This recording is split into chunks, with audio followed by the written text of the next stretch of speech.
Якщо вам хочеться гості, давайте гості. Не хочете... Контрольне питання тут на цьому каналі, воно Крим чий?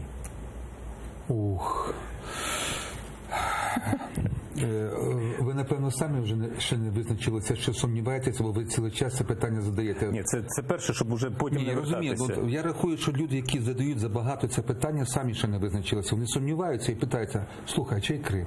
Крим чий? Крим – це Україна однозначно і безповоротно. І я зроблю таку лірику відступну, тому що я з дитинства їздив в Крим, і це до мене досить болюче питання.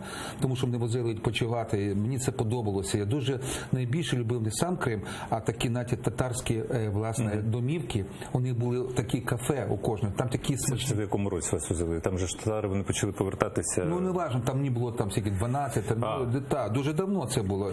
І ми їли ті кафе, дуже смачні страви і так далі. Гора Айпетрі, шашлики, це все. У мене дуже дитячі спогади. І тому мені, чесно говорячи, боляче, що зараз я не можу туди поїхати. Не за того, що не можу фізично, а за того, що мені просто противно. Я не буду переходити кордони, для мене це неприємливо. Розумієте? Абсолютно. Тому Крим – це Україна, і це питання знімається, скільки ви мені раз його не задавали.